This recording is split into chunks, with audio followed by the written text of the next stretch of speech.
Question. Have you ever found yourself trawling YouTube, looking at other people's campers for inspiration, only to come across one that's finished to such a high standard that it sees you let out such a pathetic whimper that it has your other half asking, is everything okay? A camper finished to such a high standard that you wonder why you even bother. And that's just the outside. They then open the sliding door to reveal an interior so superb that it'd send you over the edge, if only you'd look. But you can't. Why? Because despite their attention to detail, for some reason that only they know, they thought it'd be fine to finish the sliding door entrance edge with some horrible piece of carpet shop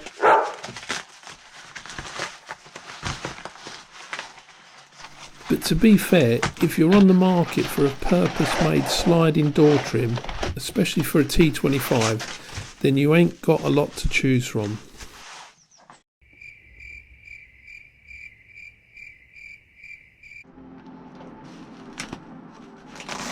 This then is the high floor sliding door trim from Vanwurks, and they offer two versions, a low floor, which is for an overall floor thickness of approximately 15mm to 22mm, and this one, the high floor, for an overall thickness of 25 to 33mm.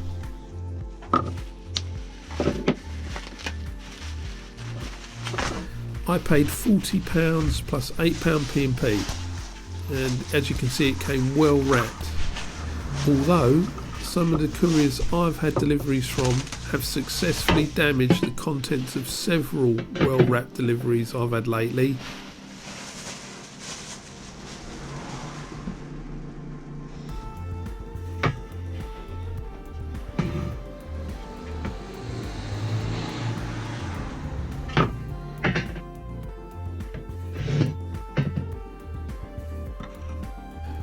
What I will say though is that although the Vanwurks pictures do it justice, it still looked and felt a lot better than I imagined it would, which I'm sure you'll agree is a nice surprise when this happens, as all too often many things turn out to be disappointments or just okay when we get them, but this is really well made and feels great and looks brilliant.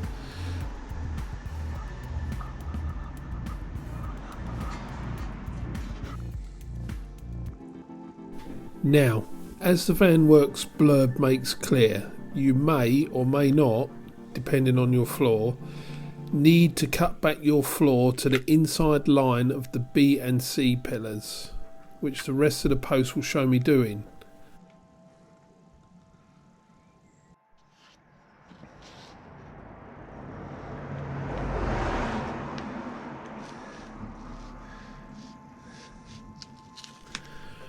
I have an advantage here because my new floor is not yet fixed down due to laying insulation and sound deadening material, so I can simply remove it as and when needed and to cut down on a bench with a jigsaw. But as the Vanwurks blurb points out, don't worry if this is not the case with your floor, as it can be done in situ with a multi-tool.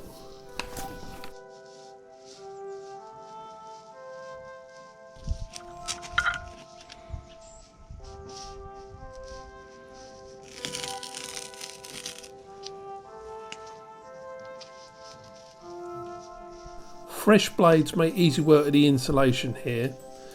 It's a bit of a different story with the sound deadening material, as this will soon dull the edge, but there's only a small amount to remove, so there shouldn't be much of a problem.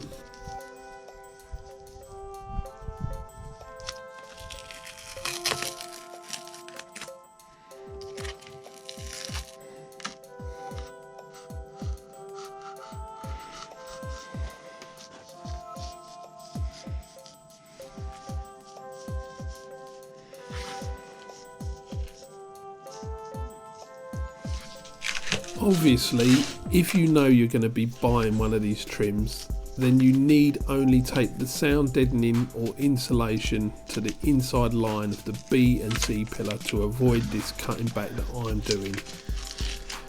But because of the price and a serious lack of funds, I couldn't decide whether I was going to buy one of these trims. But to be honest, if I had known in advance, I'd probably still take the sound deadening and insulation to the edge and then cut back accordingly.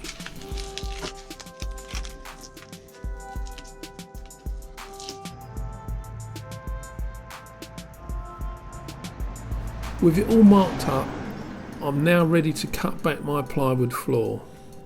And here you'll get a really good view of that inside line of the B and C pillars that the Vanwurks blurb is referring to.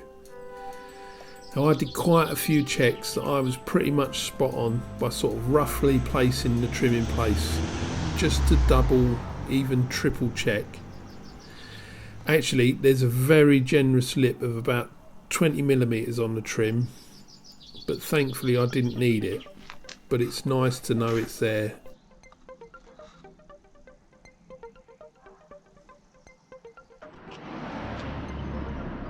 Here it is then, having just been cut back, and I'm very pleased with the result.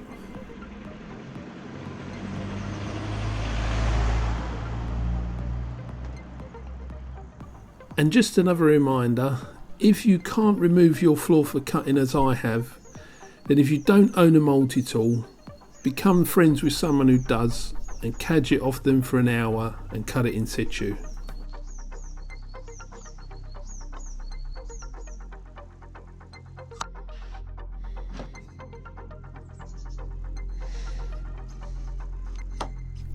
Not much left to do now other than remove this last bit of sound deadening material, and then I can fit the trim.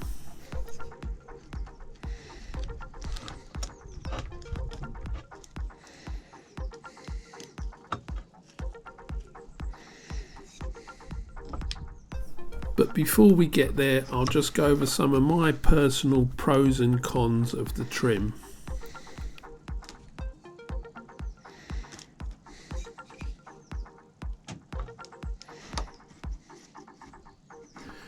The pros then.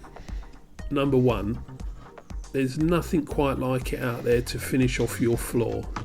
I've searched, but I couldn't find anyone else offering this sort of thing. It's pretty much one of a kind.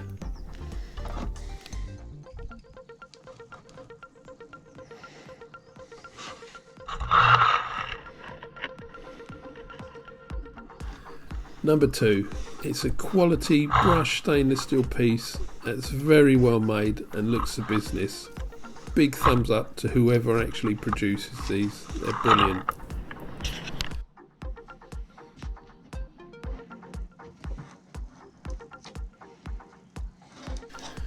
Number three, it's very straightforward to fit.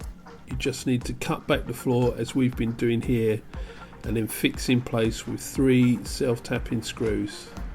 Obviously, if you didn't want to use self-tapping screws to punch your vehicle, then you could bond it in place.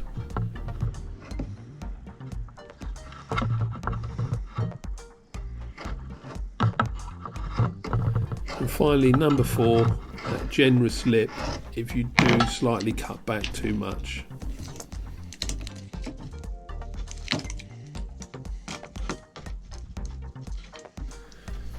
Okay, so going on to the cons then, and at number 1 I've got price.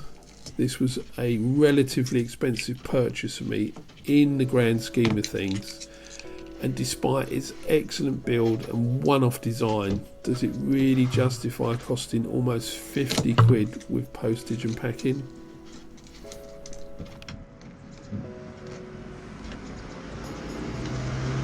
Number 2, although the Vanwurks description of how to install it was very helpful, maybe some people would benefit from an installation sheet being included with it. Obviously nothing too complex, just the basics. And finally at number 3, as it costs almost £50, how about including 3 self-tapping screws with it, your type?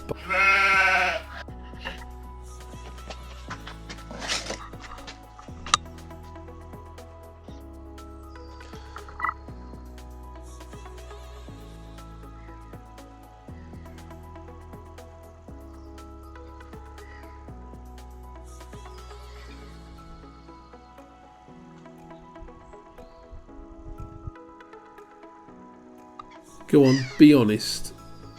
Despite it needing covering and looking like something out of a busy workshop, you were too distracted just now by the stunningness of the trim to notice my horrible flaw.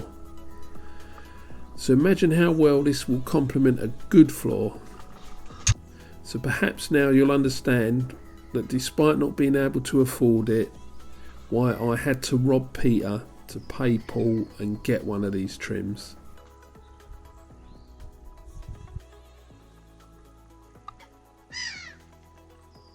So that's it again for this post.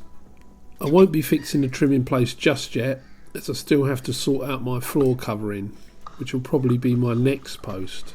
So until then, bye for now.